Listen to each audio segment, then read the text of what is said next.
Steinhaus, and welcome to Money Chat Now. Money Chat Now is a politically charged stock market pre-show giving you the politics of the day and the biggest moves in the stock market.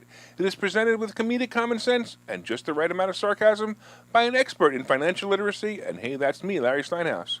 All right, for today's show, my producer has prepared a best-of compilation for your enjoyment. It features some of the most intense, informative, and hilarious segments featured on the show. Hey, you think I'm funny? Wait till you see some of these segments. Be sure to like and share the video and tell me in the comments what your favorite segment for the show was. Hey, don't forget to subscribe and follow Money Chat Now on social media. That way you'll never miss a show. Be sure to tune into Money Chat Now every day at 7:30 a.m. for all the latest going on in politics and the stock market. Hey, enjoy the video, and don't forget to make it a profitable day. Searching for a story today, and I actually found something tucked away under all the political stories about who was going to win the House, right? But I found this article in which a U.S. judge in Texas has blocked Biden's plan to cancel student loans. Now, you might know, the student loan forgiveness, that is, right? You might know that the student loan forgiveness plan was on hold as a lawsuit was brought to the courts. The lawsuit was about the fact that forgiving student loans would harm others. As I explained a few weeks ago, the student loan forgiveness was done without an act of Congress, but instead it was done with the stroke of a pen by Biden. He claimed that under the Emergency Powers Act of COVID, he can use what is known as the HEROES Act to forgive the student loans. The HEROES Act gives broad powers to those in need during war.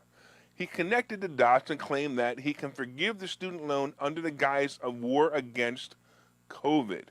Well, this act has stipulations that says if one thing in the act causes another one to suffer, then the suffering party either needs to be made whole or the first act could not be carried out. So, some Republicans filed a lawsuit stating that taxpayers would be harmed, as well as the loan servicing companies who made money servicing the payments would be harmed. So, because this is such a vague lawsuit, it was thrown out. Well, the plaintiffs kept bringing it to higher and higher courts, and basically they were trying to get the plan. They actually ended up getting the plan to forgive the student loans on hold for now. Now, just so you guys know, I mean, I've said this before, I was happy for the people who got the forgiveness, and I explained it was because I hated the whole student loan process of lending money to someone who doesn't understand money at all, and then delaying their payments for 4 years while it accrues interest, all in the sake of not disappointing their parents by going to some overpriced, under-delivering school.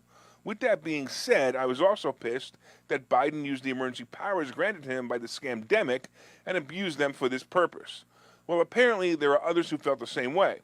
While people were arguing about the possible damages this has on others, like the taxpayer and the loan servicing company, and another group of Republicans filed a lawsuit that Biden does not have the power to do this, and it's unconstitutional.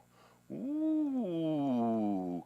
So District Court Judge Mark Pittman, of whom the case was brought to, said this: "In this country, we are not ruled by an all-powerful executive with a pen and a phone. Instead, we are ruled by a constitution that provides for 3 distinct and independent branches of government." Pittman has effectively canceled the student loan forgiveness program, at least for now. And he did it with sound reasoning. You know, I'm sure this will be working its way up to the Supreme Court, and we already know the Supreme Court is not going to let this pass. Biden basically cheated the system to try to accomplish a campaign promise. Of course, he also did this to buy votes in the midterm. I don't actually think it swayed many voters into voting Democrat, but that was the plan. Now he has to save face. Of course, we will hear about this is all the Republicans' fault, and if they would have just left it alone, blah, blah, blah, blah, blah, student loans will be canceled. No, Biden, it's about the Constitution. We have a set of rules to follow. You know, like the rules that they still use in Florida. You and your lefty cronies are not dictators no matter how many votes you received, real or not real. You have to follow the rules of law written by the founders of this country. So we wait and see if the forgiveness will be forgotten or overturned. Meanwhile, the student loan forgiveness website is still taking applications, and millions wait to hear their fate on this program. I got to tell you, I'm just blown away by this, and the fact that half the people out there still think they're getting their student loan forgiven, and they already think they've gotten it, and they're not going to get it, and it's a nightmare. This guy has been an absolute abusive SOB for as long as I can remember. There are clips of him insulting everyone, including Obama. If you never heard it, I swear, Biden said this about Obama on the day Obama declared he was going to run for president. So for you guys who didn't know he said this, this is an actual quote. He said, you got the first mainstream African American who is articulate and bright and clean and is a nice looking guy. I mean, that's a storybook, man. Holy crap. But there are so many other stupid and downright mean things that he said about people. I don't know anybody can even like this guy as a human being. Forget like him as a president or being like him as the worst president ever. But as a human being, the guy's such a complete jerk. Oh, by the way, the page that I went to find the quote had, and when I say had, I meant used to have a video of Biden saying this. However, guess what? The YouTube account of the person who posted it had been shut down by YouTube. And where I went was Time Magazine. This isn't like I went to some off-the-wall website. This was Time Magazine, and the video that they referenced in there or had plugged in there, the account was banned. More Centered Truth by Big Brother. All right, getting back to Biden and his BS. He's continuing to use the term MAGA as a negative content. Yes, Joe, you and your cronies do not want MAGA. You obviously want MACA, M-A-C-A. You know, make America crap again? Well, as us real Americans continue to strive with the slogan and the hope of make America great again, Biden is now blasting MAGA-backing Republicans by questioning their loyalty to the United States. Can you imagine this socialist dictator questioning people who want freedom and the right for life, liberty, and the pursuit of happiness? How did we get so low that a moron like this guy can run the country? Oh, wait, never mind. It has something to do with election integrity. How can we obviously forget? After all, it led to the riot on January 6th. You know, the only riot that ever happened in the last 5 years, so we had to call it an insurrection. You know, when buildings and cars burned and people were shot, leading to over 500 people killed in the riots that you, Biden, and your evil minion defended that were, you know, mostly peaceful protesters. Those riots. Well, now the communists in charge called out the MAGA Republicans and actually asked, whose side are you on? Duh, they're on the side of America, you idiot. He wouldn't understand because, Biden, you're on the side of China and Russia. We, as true Americans, need to continue to make America great again. Remember this in November. Well, once again, it looks like the tolerant left wingnuts are at it again as they try to suppress, you know, free speech once again. We already know how the government has infiltrated tech companies, especially social media companies such as YouTube, Facebook, Amazon, Google, and of course, Twitter. Well, now that Elon Musk has officially bought Twitter, he's being blackmailed by several civil rights groups to not allow free speech. Yep. It isn't even a week into his purchase, and the civil rights Nazis are already making their demands. Elon Musk faced pressure from the heads of civil rights groups to disallow many users who had been banned from the platform from returning, and to give company staffers access to the tools necessary to combat election-related misinformation. Many of the users, yeah, right, let me guess, the main user here they're talking about is, oh yeah, the President of the United States, Donald Trump. Don't you dare let him back on Twitter. We can't afford to hear the truth anymore. Puh. We have come so far to suppress it, we don't want to give it up. So these leaders of your civil rights groups are not being civil when they wrote a letter to several advertisers of Twitter. In their letter, they spread mistruths about the takeover of Twitter, starting with this. Within 24 hours of Musk taking over ownership, the platform was inundated with hate and disinformation. Not only are the extremists celebrating Musk's takeover of Twitter, they're seeing it now as a new opportunity to post the most abusive, harassing, and racist language and imaginary. This includes clear threats of violence against people with whom they disagree. Without deliberate efforts by Twitter to address this type of abuse and hate, your brand will be actively supported by accelerating extremism. Oh, stop it. The only thing Twitter was inundated with was whining celebrities saying that they were leaving the platform. Most of them tweeted they were saying they were leaving, but stayed on the platform to read the responses from the people. Seriously, are you that desperate for attention?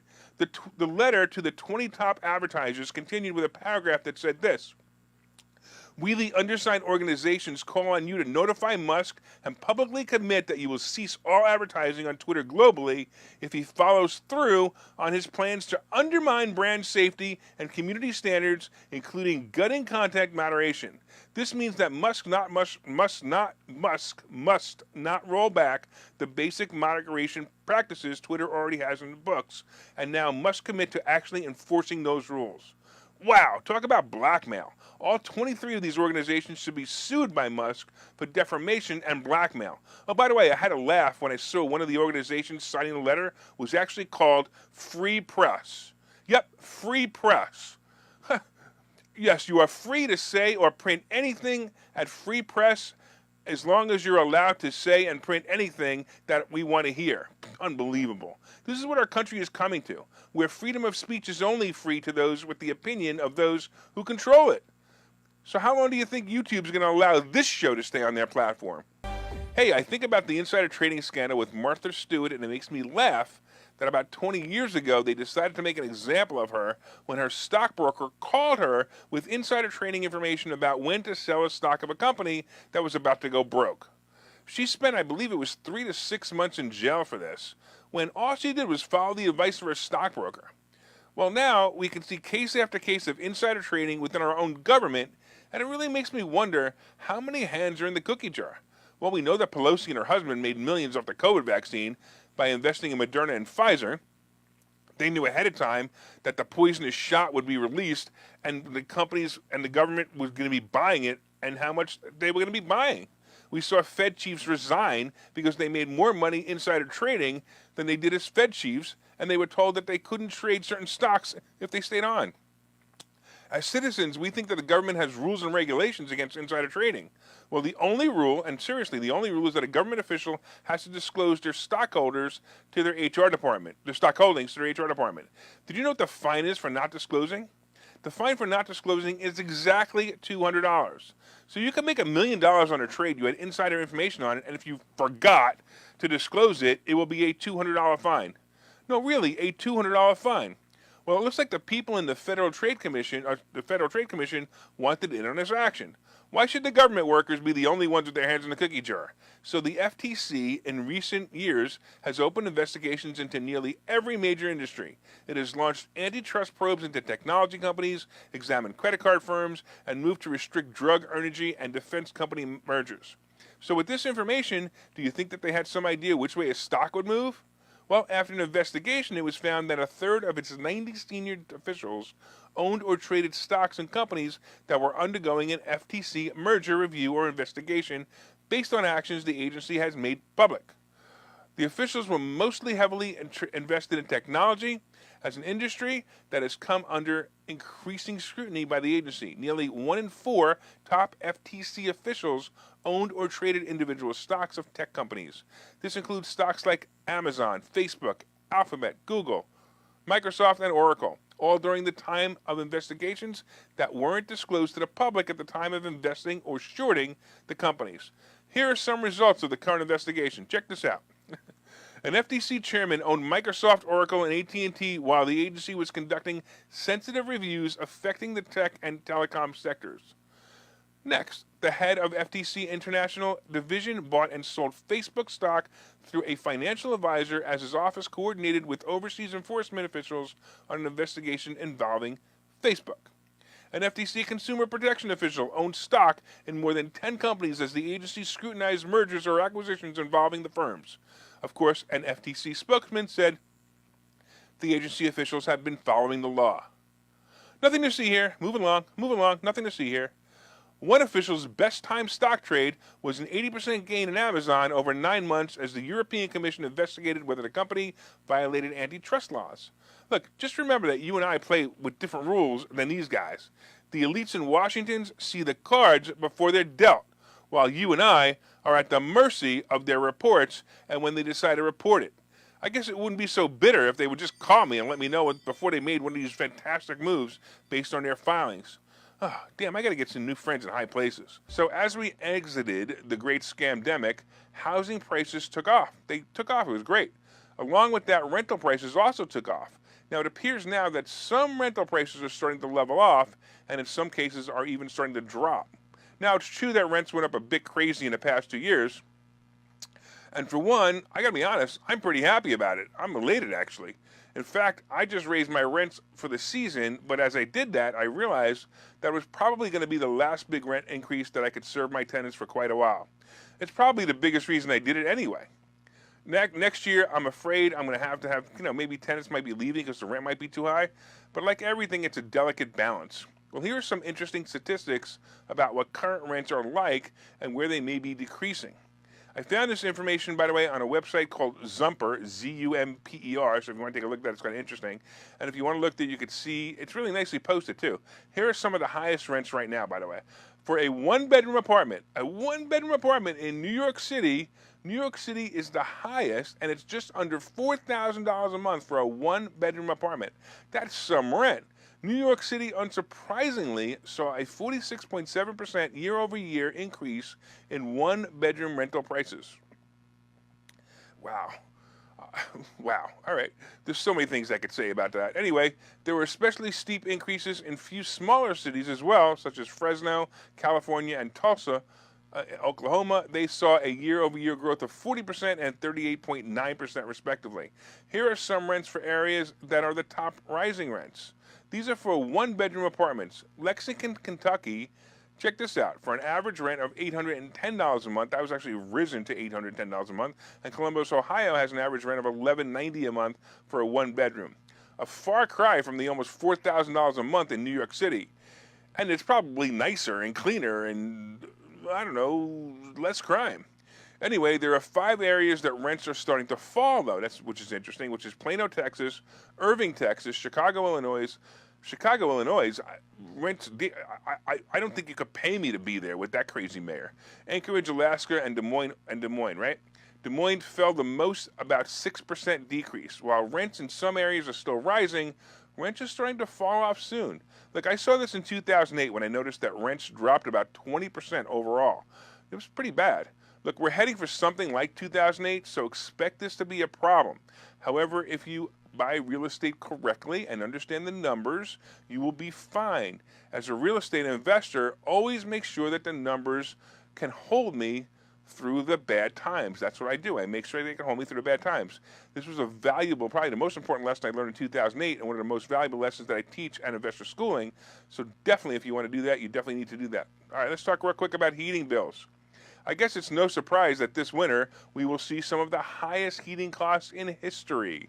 The big price increase is natural gas. Natural gas has more than doubled this year because of the global supply shortages made worse by the war in Ukraine. Look, they're expected to remain elevated for months as fuel needed to light and heat homes during the winter goes up. The price goes up. The supply crunch has made it substantially more expensive for utilities to be purchased or purchase power, and those costs are being passed on to customers. Electric heating isn't much better. What has always been an expensive way to heat homes is being made worse. The Energy Information Administration anticipates the residential price of electricity will average $14.08 per kilowatt hour in 2022, up 7.5% from 2021. The agency forecasts record gas consumption this year among surging prices, in part because power producers are limited in their ability to burn coal instead of supply, and all of, so okay, let me do that again. Their ability to burn coal is instead to supply constraints is done because of the supply constraints and plant retirements. Wow. I wonder why they can't burn coal. Let's get into that. Oh yeah, I forgot. It's the new Green Deal. Oh, I just had an idea, by the way. This is a great idea. Hey, listen up, everybody. I'm going to sell a new line of goods. It'll be products all about the new Green Deal. You know, like sweatshirts, gloves, blankets, candles, and anything you will need to get through this winter because of the limited supply of energy. Anybody want in? Anyway, getting back to the story, the U.S. Consumer Price Index for electricity in August climbed 15.8% over the same month a year ago, the biggest such 12-month increase since 1981, according to a report from the U.S. Bureau of Statistics. The strain is particularly acute in New England. The region is investing heavily in renewable energy sources. So New England is having the most trouble because they're investing heavily in renewable energy sources. Do I need to say anything more? Hey, New England, I have a new Green Deal sweatshirt for you if you'd like. I wonder if I can get Mike Lindell to help me with this. He can call the company something like My Green Nightmare. Anyway, expect higher heating costs, along with your higher food costs, along with your higher rents, and soon to be your lower salary. And we could all thank the Democrats for that one. We all know when the great scandemic hit this country, the entitled American public decided that they no longer had to go to an office to work. The government was now telling people they had to stay home and work from their bedroom, their kitchen, or their home office. You know, to protect the people from getting a cold. Well, we're not going to get into that subject right now. But anyway, now that the world have fought back against the tyrannical governments, especially ours, many American companies are asking their employees to return to the office and, well, you know, like, be productive again. Tesla, under the leadership of Elon Musk, has been the most vocal in their return to the office policy. Musk said in 2 separate emails that people must show up for work at least 40 hours per week.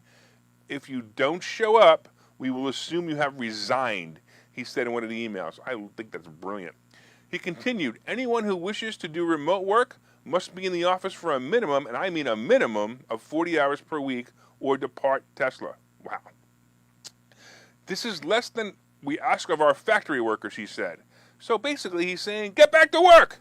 He even said in a tweet that remote workers should pretend to work somewhere else. I love it. It's so freaking brilliant. Anyway, so he's pretty serious about the return to work policy. However, there is a problem, or at least I should say the media wants us to believe there is a problem.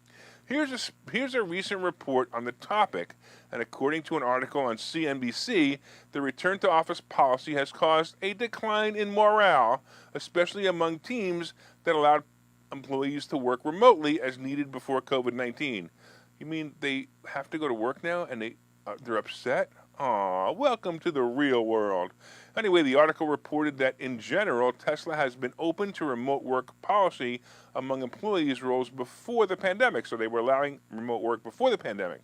The article also said that according to several current people who work there, Tesla recently wanted to bring employees into the San Francisco Bay Area to the office for 3 days per week, but a shortage of chairs, desk space, parking spots, and other resources proved too much. So the first thing is parking spaces. So if you come to work early, you're going to get a parking spot. If you come to work late, you're going to have to park on the street and walk there. So maybe you should come to work early. I find it hard to believe, by the way, that this is a real problem and not just an anti-Musk propaganda when in June, right after Musk mandated 40 hours on site for all Tesla employees, he also made steep cuts to its headcount. Employees who were previously designated as remote workers but could not relocate and be in the office 40 hours a week were given until September 30th to move or take severance packages from Tesla. So even if it is a problem, that problem will cure itself in 2 weeks anyway.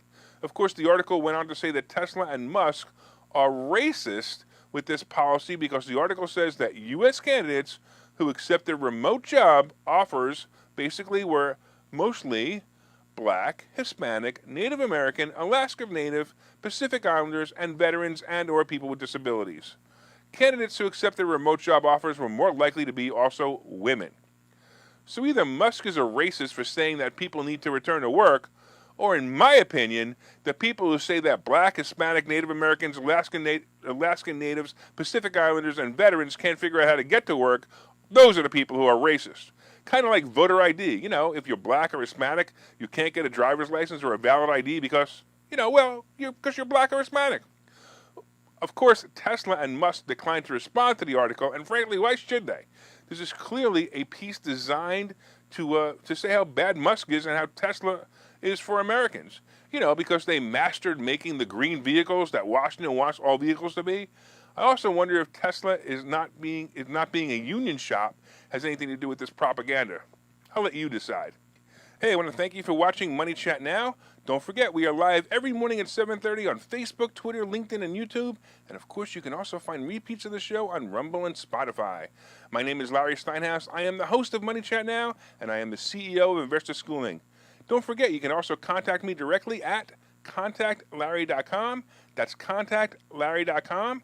And I can't wait to see you tomorrow. Make it a profitable day.